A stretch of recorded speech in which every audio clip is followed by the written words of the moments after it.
हाँ तो दोस्तों, हमने पिछली वीडियो में हमारे क्वेश्चन नंबर 2 तक देख चुके थे। हम अब जो है हम आगे की क्वेश्चन नंबर 3 पे चल रहे हैं। तो आइए हम देखते हैं। क्वेश्चन नंबर 3 में आपको दिया हुआ है कि ये जो पहला इसमें सवाल दिया हुआ है कि x बराबर 11/15 और दूसरा जो है x बराबर -13/17 के लिए सत्यापित करो कि। तो आपको क्या सत्यापित करना है, एक इक्वेशन इस प्रकार से दी हुई है माइनस और फिर ब्रैकेट में -x बराबर आपको फिर से दिया हुआ है x, यानी कि आपको इस इक्वेशन में पहले सवाल के लिए हमारा जो x की वैल्यू है वो पुट करके चेक करना है और फिर दूसरे सवाल के लिए। तो आइए हम इसको चेक कर लेते हैं। इक्वेशन वहाँ पे लिखी हुई है, मैं उसको दोबारा नहीं लिख रहा हूँ, डायरेक्ट मैं यहाँ पे वैल्यू पुट कर रहा हूँ उसमें। तो दोस्तों x की वैल्यू आपको जो पहले सवाल में दी गई है वो क्या दी गई है, 11/15 दी गई है। तो दोस्तों वो इक्वेशन है उसके अकॉर्डिंग मैं यहाँ पे देखिए वैल्यू रख रहा हूँ। सबसे पहले उस इक्वेशन में माइनस लगा हुआ है तो मैं भी माइनस लगा रहा हूँ, फिर जो ब्रैकेट लगा हुआ है ब्रैकेट, फिर माइनस तो माइनस। अब जो x लिखा हुआ है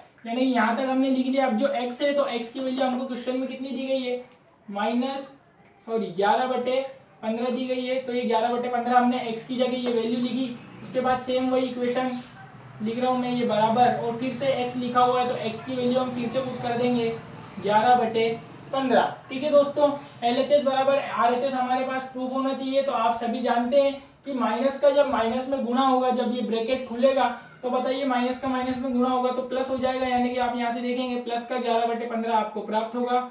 और इधर भी आपके पास क्या है, 11/15 ही है, यानी कि ये दोनों LHS बराबर RHS है। तो आप यहाँ पे कह सकते हैं कि सत्यापित है।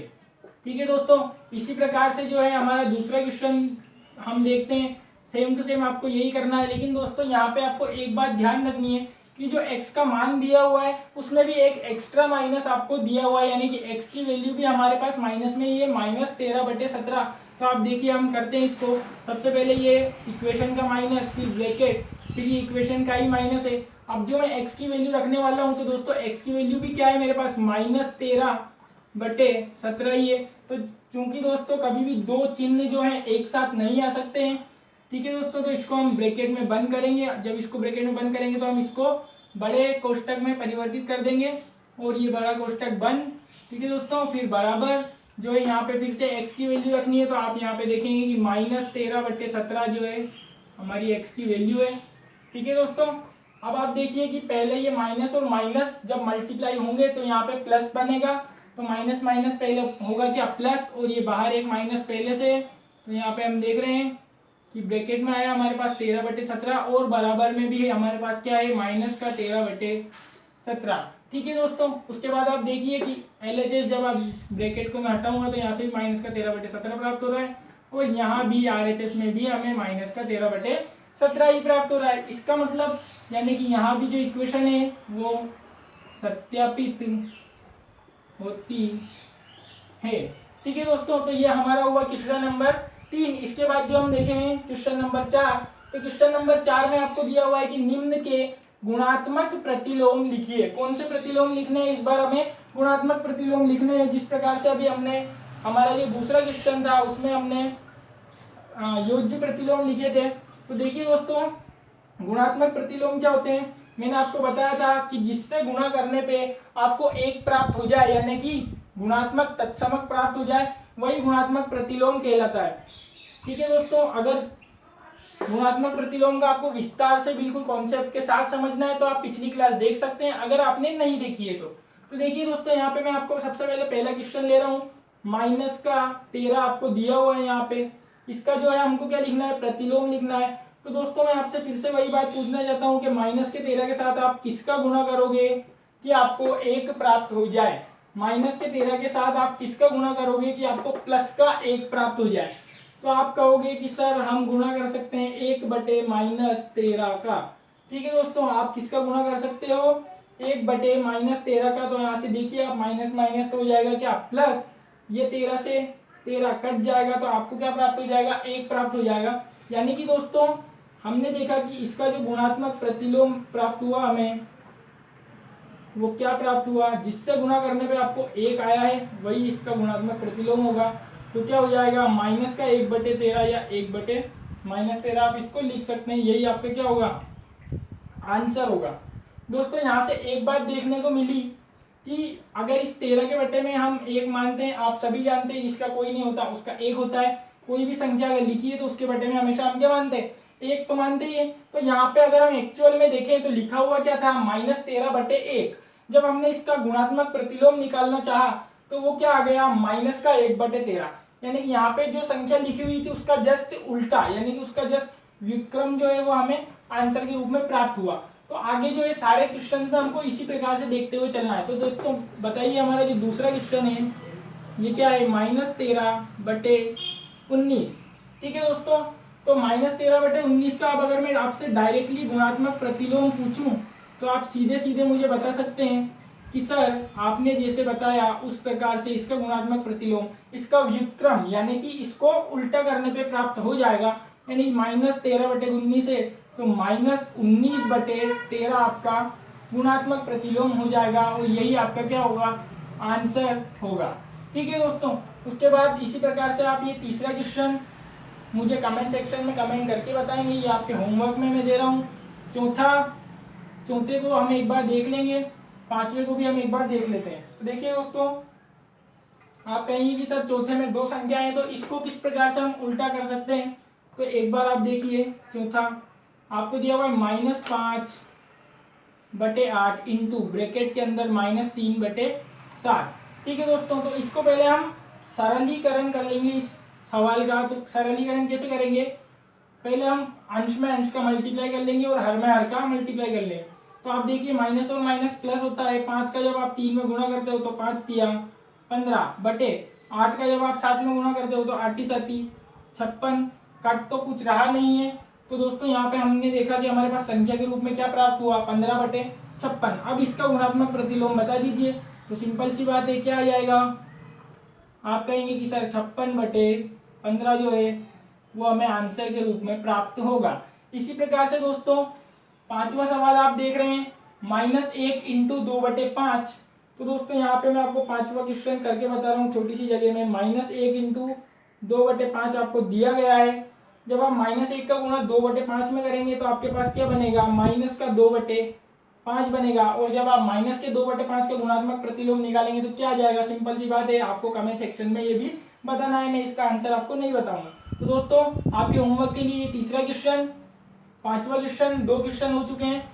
और -1 का जो प्रतिलोम की बात आती है तो दोस्तों -1 का प्रतिलोम क्या हो सकता है। मैंने आपसे कहा कि -1 जो है इससे आपको क्या प्राप्त करना है, सिंपल सी बात है, +1 ही प्राप्त करना है। तो किसको गुणा करोगे, फिर से -1 को ही गुणा कर दोगे, यानी कि इसका प्रतिलोम ये स्वयं ही होगा। यानी कि छठे का जो आंसर आपके आने वाला है वो क्या आने वाला है, -1 ही होगा आपका छठे का आंसर।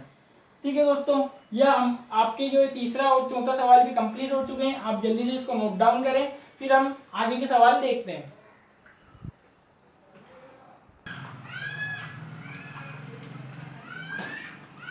हाँ तो दोस्तों आपने वो उन सवालों को नोट किया होगा। उसके बाद हम देखते हैं हमारा अगला सवाल जो है कि क्वेश्चन नंबर 5। इसमें आपको दिया हुआ है, निम्न में प्रत्येक गुणन के अंतर्गत उपयोगी गुणधर्म का नाम बताइए। यानी कि दोस्तों यहाँ पे आपको सवाल दिए हुए हैं, संख्याएं दी हुई है और जो गुणधर्म उपयोग हो रहा है इनमें उसका हमको नाम बताना है। जो गुणधर्म हमने पढ़े थे, आपको ध्यान हो तो 5 गुणधर्म हमने पढ़े हैं। 5 गुणधर्मों में पहला गुणधर्म जो था वो था संवृत्ता गुणधर्म, जो दूसरा गुणधर्म था वो था क्रम विनिमयता, जो तीसरा गुणधर्म था वो था साहचर्यता गुणधर्म, चौथा था प्रतिलोम और पांचवा था तत्समक। तो दोस्तों उन्हीं में से हमको इसमें बताना है तीनों सवालों में कि कौन कौन से गुणधर्म उपयोग में लाए गए हैं। तो आइए दोस्तों सबसे पहले देखते हैं पहला सवाल। यहाँ पे देखिए -4/5 इंटू 1 बराबर में लिखा हुआ है 1 इंटू -4/5। यानी कि आप देखेंगे तो यहाँ पे -4/5 आगे लिखा हुआ था और 1 पीछे लिखा हुआ था।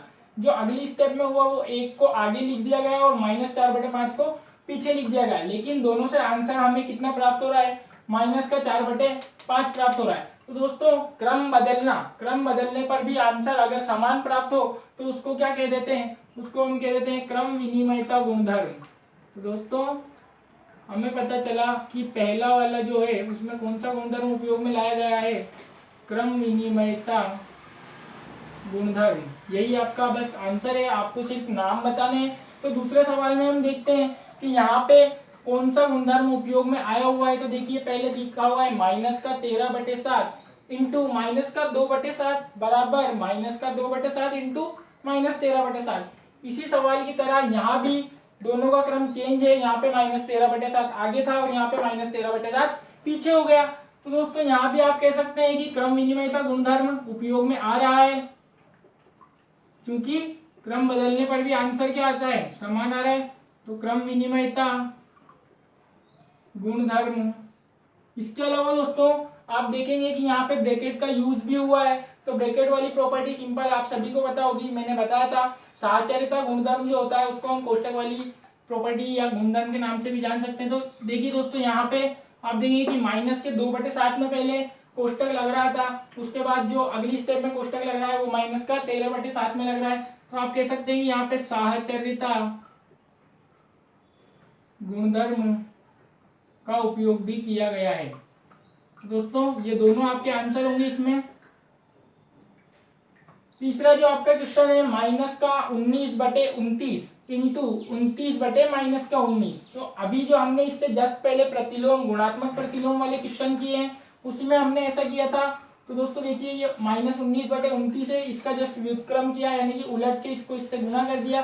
तो यहाँ पे जो है आपको गुणन तत्समक देखने को मिला। तो यहाँ पे हम क्या कहेंगे कि गुणात्मक प्रतिलोम की जो गुणधर्म है वो हमें यहाँ पे देखने को मिला। ठीक है दोस्तों, तो ये तीनों गुणधर्म हमने देखे। उसके बाद दोस्तों अगला जो हमारा क्वेश्चन है वो है क्वेश्चन नंबर 6।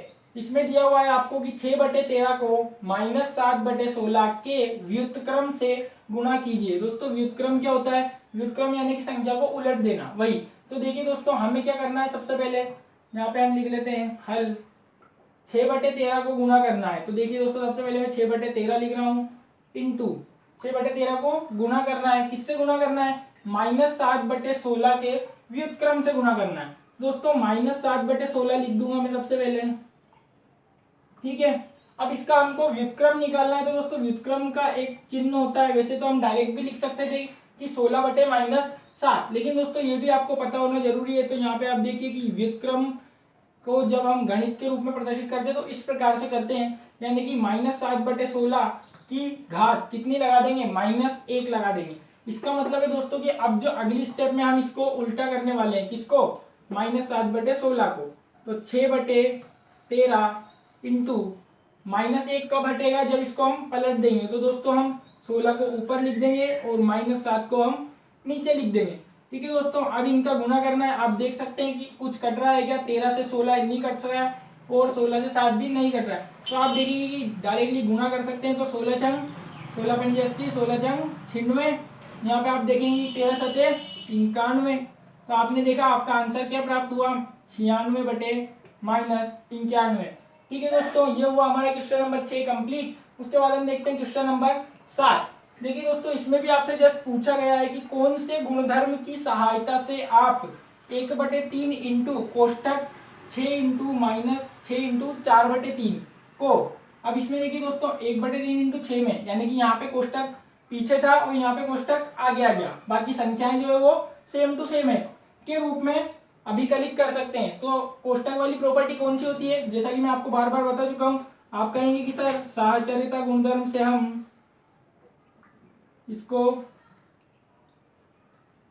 ऐसे लिख सकते हैं। तो दोस्तों यहाँ पे आपको सिर्फ गुणधर्म का नाम बताना है, जो कि क्या होगा, साहचर्यता गुणधर्म। तो दोस्तों आज हमारे क्वेश्चन नंबर 7 तक हम क्वेश्चंस कंप्लीट कर चुके हैं। इसके बाद के जो क्वेश्चन है हम अगली क्लास में देखेंगे।